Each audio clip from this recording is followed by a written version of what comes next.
سرخ و سفید، سر و قد، لحیم و شحیم، بڑی بڑی آنکھیں، کتابی چہرہ، وضع قطع میں ایک تمکنت، بڑی لمبی بھرپور اور گھنی داڑھی، لیکن اس کے باوجود طبیعت میں عاجزی، انکساری، فروتنی، اور لباس میں بعض اوقات 10 پیوند لگے ہوئے۔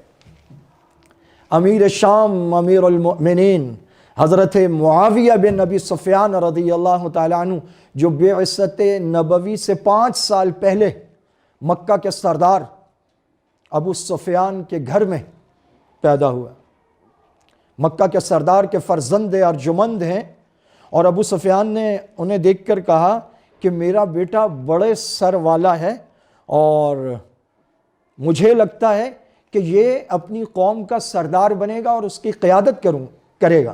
تو جب حضرت ہندہ نے یہ دیکھا تو انہوں نے کہا میں اس کو روؤں اگر یہ صرف اپنی قوم نہیں بلکہ پورے عرب کی قیادت نہ کرے۔ اور ایک قیافہ شناس نے دیکھ کر کہا تھا کہ دیکھ کر لگتا ہے کہ ان میں ثابت قدمی اور اولو العزمی کے اثرات ان کے بالکل بچپن کے زمانے سے نمایاں تھے۔ اس نے کہا دیکھ کر لگتا ہے کہ شخص اپنی قوم کا سردار بنے گا۔ اور آپ کنیت کرتے تھے، اور آپ کی کنیت تھی ابو عبد الرحمن، جیسے عبداللہ بن عثمان، حضرت ابو بکر کنیت کرتے ہیں ابو بکر، والد ہیں ابو قحافہ، نام اصل میں کیا تھا؟ عبداللہ بن عثمان۔ تو یہ ابو بکر بھی کنیت، ابو قحافہ بھی کنیت، حضرت معاویہ رضی اللہ تعالیٰ عنہ کی کنیت ابو عبد الرحمن ہے۔